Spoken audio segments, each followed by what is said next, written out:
قل اب اللہ و آیاتہ و رسولہ کنتم تستہزئون، آپ ان سے فرماؤ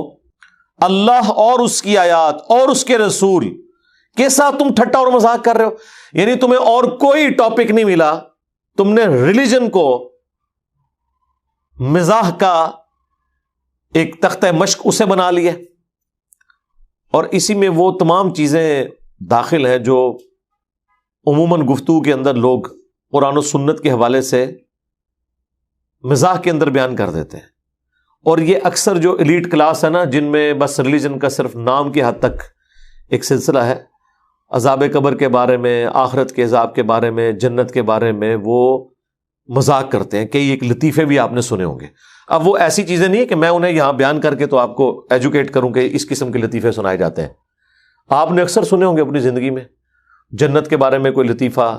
جہنم کے بارے میں کوئی لطیفہ، کوئی توہین آمیز کلمات جو صراحتاً قرآن و سنت کی تعلیمات کے خلاف ہو یا بغاوت کے اوپر مبنی ہو۔ اب کئی لوگ مزاح کے طور پہ کہتے ہیں کہ جی جو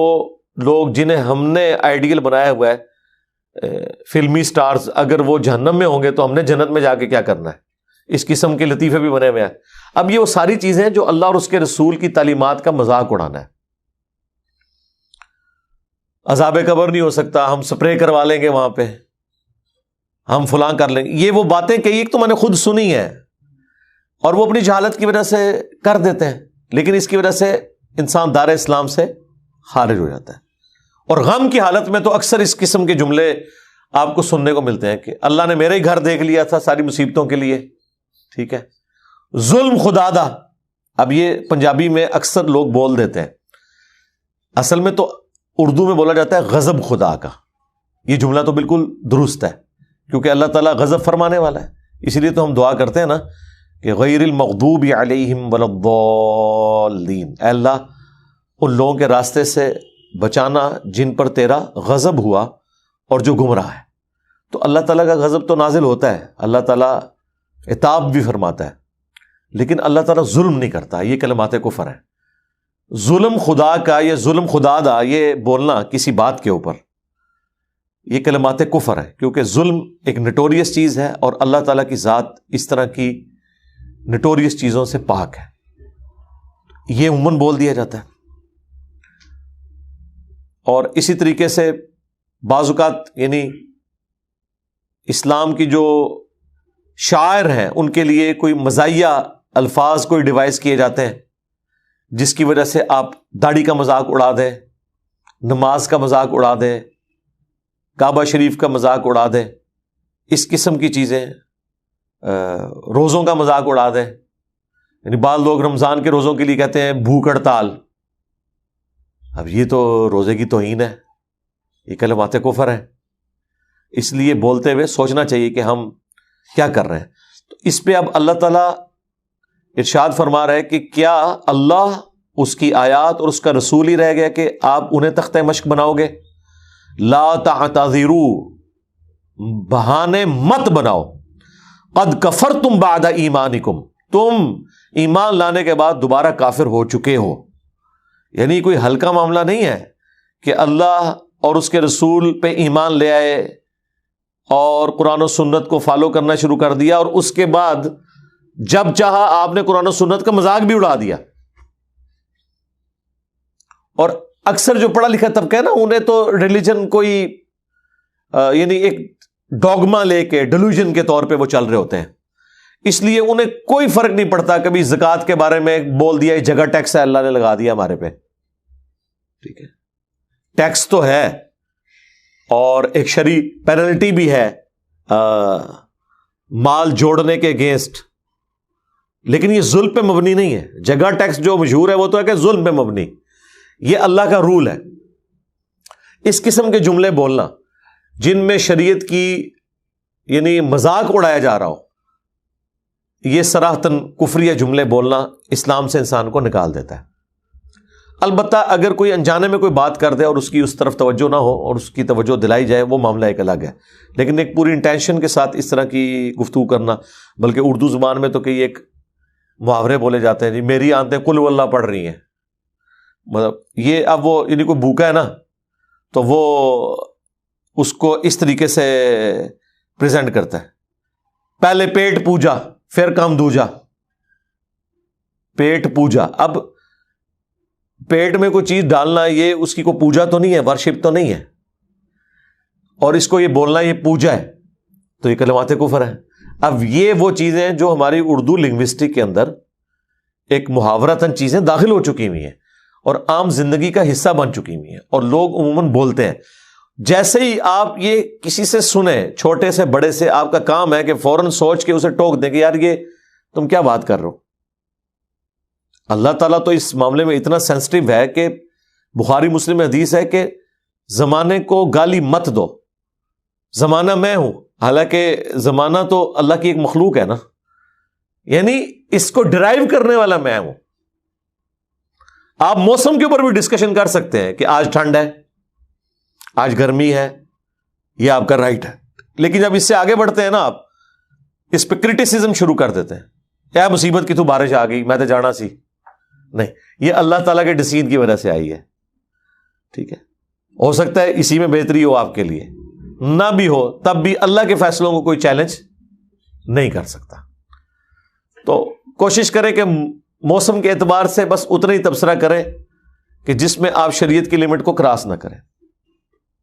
بعض کو جینوئن ضرورت پڑ جاتی ہے، جس طرح اب ٹھنڈ ہے، ہم لوگوں کو کہتے ہیں کہ بھائی بڑا خطرناک موسم ہے، آپ نے موٹر بائک پہ بیٹھنا ہے، ماسک یوز کریں، ہیلمٹ یوز کریں، کھانسی لگ سکتی ہے، اور آپ جوشاندہ استعمال کریں، شہد پئیں، یہ تو ٹھیک ہے، آپ کے سارے پریکاشنز ہیں اس حوالے سے۔ لیکن ہم اگر اس موسم کا گلہ کرنا شروع کر دیں گے کہ یہ کیوں آ گیا، تو یہ اب اللہ تعالیٰ کی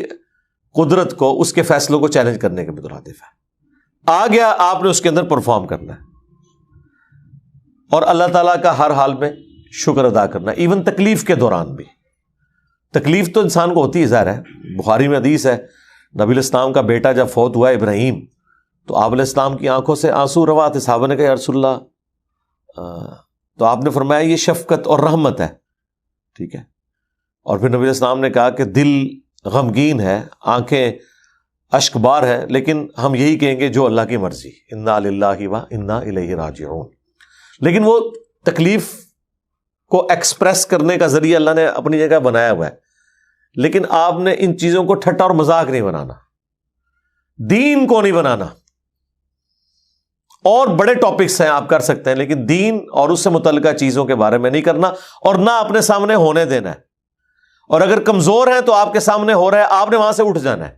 کہ بھئی میں اس مجلس کا حصہ نہیں بنوں گا جس میں اس طریقے سے ڈسکشن ہو رہی ہے، جس میں قرآن و سنت کا مذاق اڑایا جا رہا ہے۔ اب یہ دیکھیں، پنجابی زبان میں ایک محاورتاً جو جملہ بولا جاتا ہے، یہ کلمات کفر ہے، اے جہاں مٹھا اگلا کس نے ڈٹھا، یہ آخرت کا انکار ہے اس میں، دبے الفاظ میں، یعنی یہ اس جہان کی جو نعمتیں ہیں وہ میٹھی ہیں، اور آخرت کس نے دیکھی ہے، یعنی مراد یہ کہ پتہ نہیں ہونی ہے نہیں ہونی، جنت ہے یا نہیں، جہنم ہے یا نہیں۔ اب اس طرح کی گفتگو کرنا جس میں آپ آخرت کے وعدوں کے اعتبار سے شک کے اندر مبتلا ہوگے، یہ کلمات کفر ہیں۔ اسی طریقے سے کئی ایک گانے ایسے عشق مجازی کے اندر بنائے جاتے ہیں جس میں آپ جو پروٹوکول خدا کا تھا،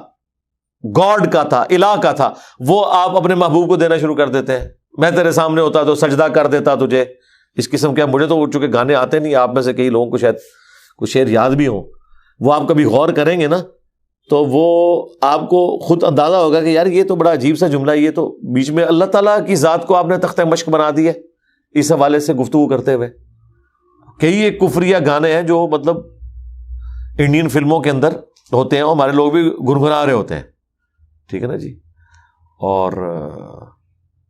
یعنی وہ محبوب کی عبادت کا ذکر اس میں کر رہے ہوتے ہیں،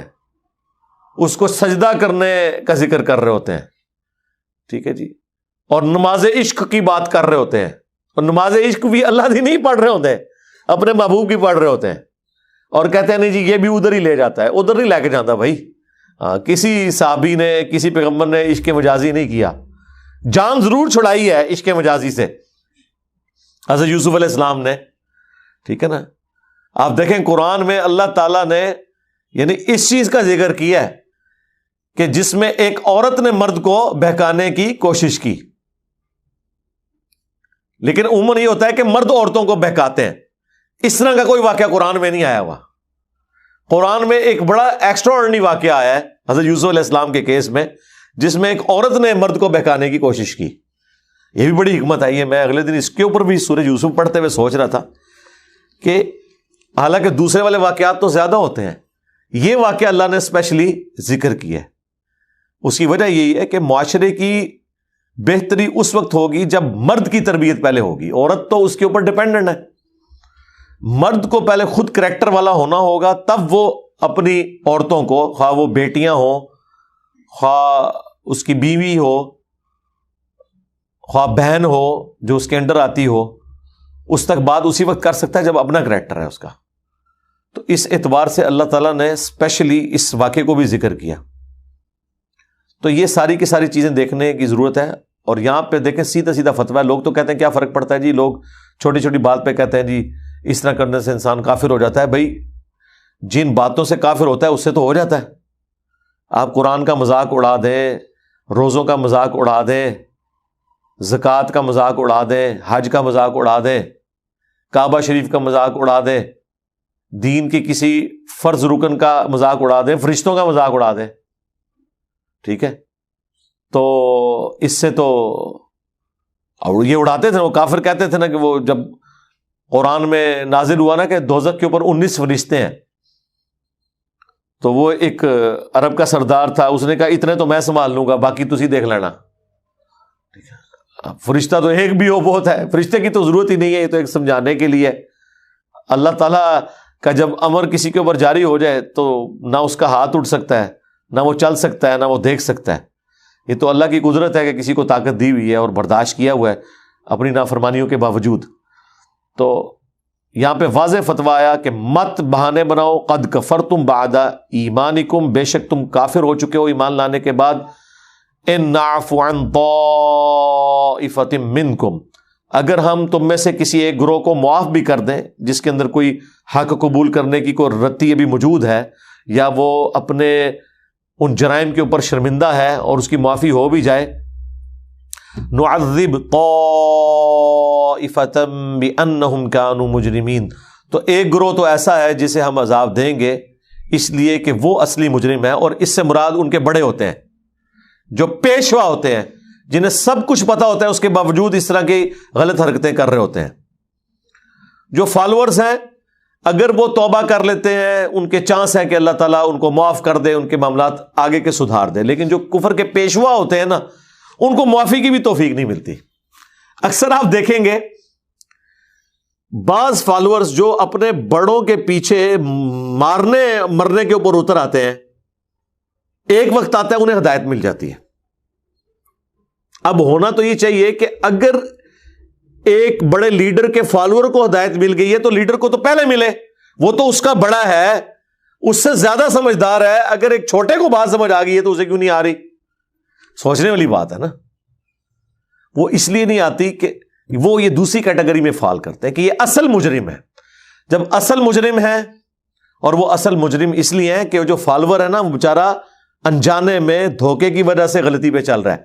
لیکن بڑے کو تو سب کچھ پتا ہے کہ کیا کچھ لکھا ہے قرآن و سنت میں، اس کے باوجود وہ اس کو مولڈ کر کے اپنے اعتبار سے بیان کر کے پیش کرتا ہے، اور کتنی اسے تکلیف اٹھانی پڑتی ہے آپ سوچ نہیں سکتے. مشکات کی شرح لکھی مفتی احمد یار خان نعیمی صاحب نے، اور جب قبروں سے متعلق احادیث آئیں کہ قبروں پہ عمارتیں نہیں بنانی، قبروں کو پکا نہیں کرنا، یہ ساری چیزیں، تو اس سے پہلے انہوں نے کئی صفحے کالے کیے صرف اس بات کے لیے کہ کوئی یہ احادیث پڑھ کے ہمارے مزارات کے خلاف نہ ہو جائے. اور وہ جو باتیں کی اس میں انہوں نے پہلے ہی ایسے دھوکوں میں مبتلا کر دیا کہ یہ تو کافروں کی قبروں کا ذکر ہو رہا ہے، یہ مزارات اس میں نہیں آتے، یہ نہیں ہوتے، وہ نہیں ہوتے، اور اس طرح کر کے اتنا معاملے کو ایمبیگوس کیا تاکہ وہ کوئی حدیث پڑھے بھی.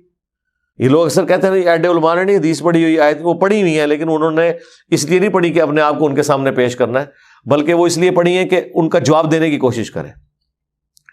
صحیح بخاری بریلویوں نے چھاپی ہے، شبیر بردرز نے. صفوں کے صفے کالے کر دیے پہلی جلد کے اندر سٹارٹ میں، جس میں انہوں نے فقہ حنفی کے فضائل اور پوری دنیا میں ہم ہی ہم ہیں اور یہ کر کے، تاکہ اگر بخاری شریف کوئی کھولے اور اسے پتا چلے کہ یار اے مسئلہ بھی فراڈ، اے بھی فراڈ، اے بھی فراڈ، اے بھی فراڈ، تو یعنی وہ شروع کے صفحے لکھ کے خود اعلان کر رہے ہیں کہ آگے جو اوریجنل دین شروع ہونے والا ہے نا، یہ جو ہم مقدمہ اس لیے لکھ رہے ہیں کہ وہ ہم بالکل اس سے الٹ چل رہے ہیں۔ ویسے تو کتابوں کے مقدمے جب لکھے جاتے ہیں نا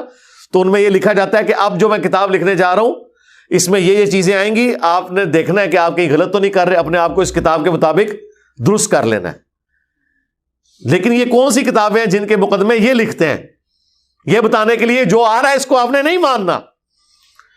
ایاک نعبد و ایاک نستعین کا مقدمہ یہ لکھا ہوگا کہ اللہ سے بھی مانگنا ہے، دوسروں سے بھی مانگنا ہے، کیونکہ بات نہیں ماننی۔ تو یہ ہے اصل مجرم۔ اللہ تعالیٰ فرماتا ہے کہ ان کے لیے تو عذاب پکا۔